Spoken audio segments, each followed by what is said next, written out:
ये विकास का नमूना आपने देखा है दोस्तों, ये विकास का नमूना आपने देखा है। तो दोस्तों स्वागत है आपको बेरोक-टोक में। बिल्कुल बात को समझना है तो आपको ज़रा सुनना, धैर्य से सुनना पड़ेगा। मैं आज बात करूँगा असम के बारे में, क्योंकि असम हमेशा चर्चा में रहा, लेकिन कभी नेशनल मीडिया में कोई मुद्दा नहीं बना। मुद्दा बना था सिर्फ असम का एनआरसी और असम का सीएए, ये नेशन वाइड यानी कि राष्ट्रव्यापी आंदोलन में इस इशू को, असम के इशू को जो है पूरा राष्ट्र में एक इशू बना था। लेकिन बाकी असम के बारे में जो है कोई नेशनल मीडिया, कोई तवज्जो, कोई महत्वपूर्ण कोई मुद्दा या असम के बारे में कोई नेशनल मीडिया कोई बात उठाते नहीं है। दोस्तों असम के क्षेत्रफल जो है 78,438 वर्ग स्क्वायर किलोमीटर है। असम के मुख्यमंत्री अब जानते हैं हेमंत बिस्वा शर्मा, आरएसएस के सबसे चहेते, बीजेपी के सबसे चहेते चेहरा। और असम में जो है सबसे जो असम के जो फेमस यानी कि प्रोडक्ट जो लोग कम जानते हैं, असम के गेंडा, एक सींग वाले गेंडा जो है पूरे विश्व में सिर्फ असम में पाया जाता है। और असम की चाय जो है बहुत देश में लोग, देश विदेश में लोग जो है बहुत पसंद करते हैं। और दूसरा दोस्तों एक और बात, जो असम की जो मेन जो चाय जो है ये एक्सपोर्ट होता है, जो असली जो सबसे जो महंगा वाला चाय जो है ये इंग्लैंड में सबसे पहले, इंग्लैंड के लोग उसको पसंद करते हैं, उसको इंग्लैंड में ही एक्सपोर्ट होता है।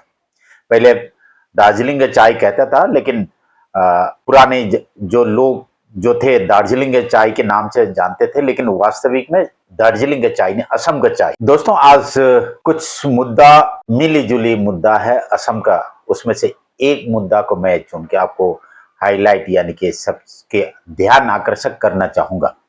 पूरा देश भर में जो है बुलडोजर के आतंक, पीले पंजा के आतंक चल रहा, और देश पूरा नरेंद्र मोदी साहब की जगह पर अडानी साहब, जो पीछे से प्राइम मिनिस्टर, जो हमारे देश के मुखिया जो है नरेंद्र मोदी साहब, तो एक कॉन्स्टिट्यूशनल चुने हुए एक पद पे बैठा हुआ है, लेकिन असली देश के मालिक अडानी साहब है। पूरा देश अडानी साहब ने खरीदा हुआ है, और अडानी साहब विश्व में एक नंबर 1 तो नहीं है, लेकिन भारत के लिए नंबर 1 एक कारोबारी है। दोस्तों आज इसलिए मैं आपके सामने जो इस मुद्दा को उठा रहा हूं, असम में भी बुलडोजर के आतंक, ये पीला पंजा के आतंक खूब जबरदस्त चल रहा है। 3-4 डिस्ट्रिक्टों में, धुबरी, नलबारी, ग्वालपारा, लखीमपुर, ये लखीमपुर खीरी नहीं, लखीमपुर खीरी यूपी में है, और लखीमपुर एक और लखीपुर है। असम में जो है दो मिली जुली नाम है, एक लखीपुर है, एक लखीमपुर है। लखीपुर सब डिवीजन है, और लखीमपुर जो है एक डिस्ट्रिक्ट है, बड़ी घनी आबादी वाला है। और असम का जो है पॉपुलेशन, असम की जनसंख्या लगभग जो है 3,60,00,000, इसको मोटा मोटी जो है 3.5 करोड़ की माना जाता है। मुख्य तौर पर असमीज का जो पॉपुलेशन जो है, असमीज जो हिंदू पॉपुलेशन है 60% से ऊपर है, और 30% से ऊपर जो है मुस्लिम पॉपुलेशन है। और बाकी जो बचा हुआ है जो सिख, और उसके बाद अन्य अलग अलग धर्म की, जो ईसाई हो गए, अलग अलग छोटे मोटे जो धर्म, जैन, और एक कुछ सनामही, और लोकल जो कुछ धर्म, जो लोकल कल्ट जो होता है, ये मान्यता।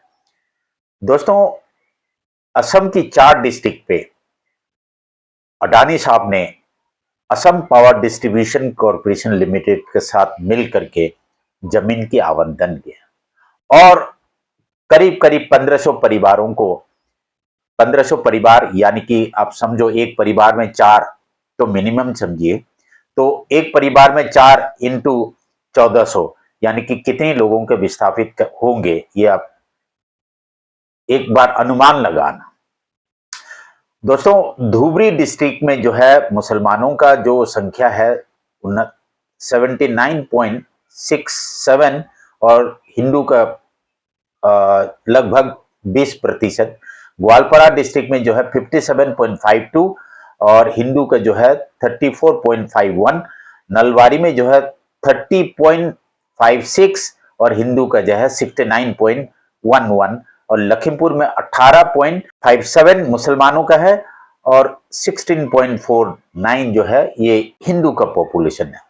असम में जो है 3200 यानी कि 3200 मेगावाट थर्मल प्रोजेक्ट लगाने का एक प्रपोजल है। उस प्रपोजल में अडानी, ये प्रोजेक्ट जो है अडानी साहब के पास है। दोस्तों, उन परिवारों के ऊपर जो है आतंक यानी कि जो है पीले पंजा का आतंक है, उनको पुलिस द्वारा, सेना द्वारा और स्थानीय प्रशासन द्वारा उनको हटाने का और बलपूर्वक इस्तेमाल किया गया है।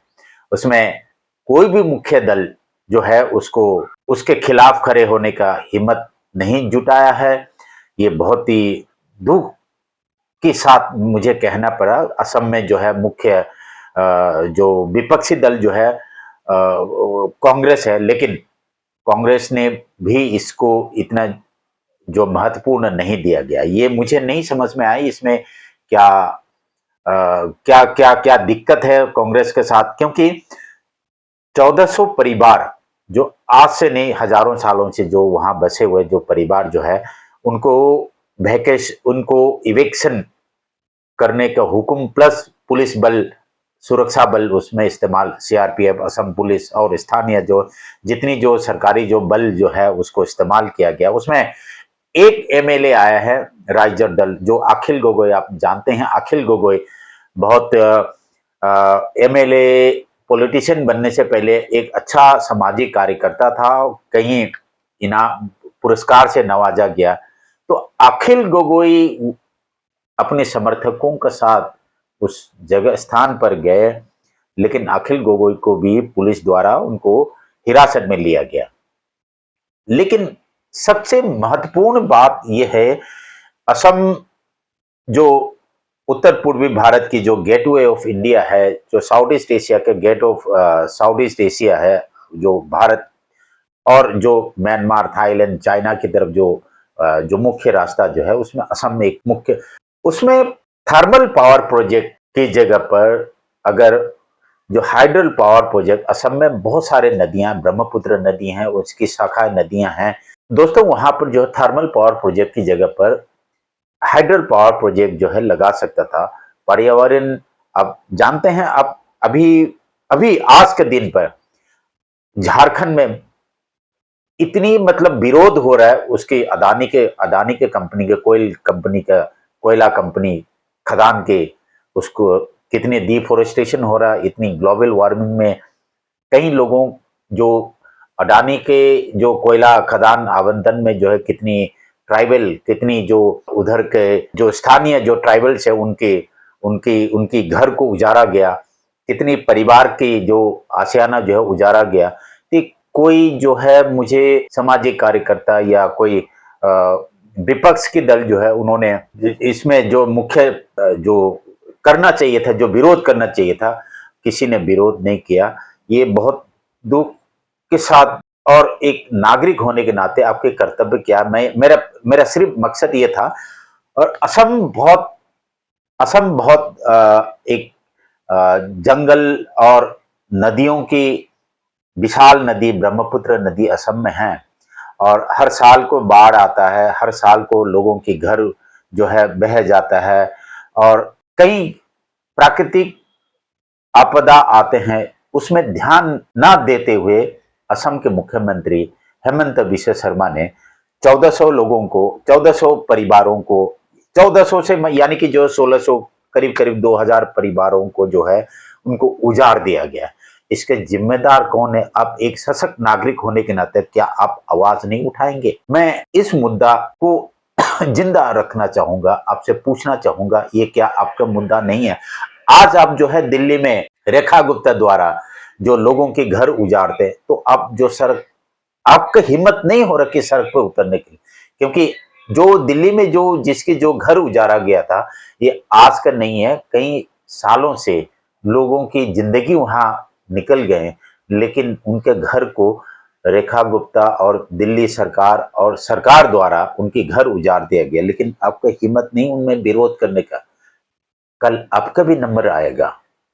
जो असम में जो आज हो रहा है, 4 डिस्ट्रिक्ट पे हजारों परिवार, उनके घर उजाड़ दिया गया। कल आपका भी नंबर आएगा। जो राहत इंदौरी साहब की जो जो जो एक दो पंक्ति जो है, बस्ती में आग लगे, मैं अकेले के घर है, इसमें घर थोड़ी ना है, आग लगेगा तो सबको लगेगा।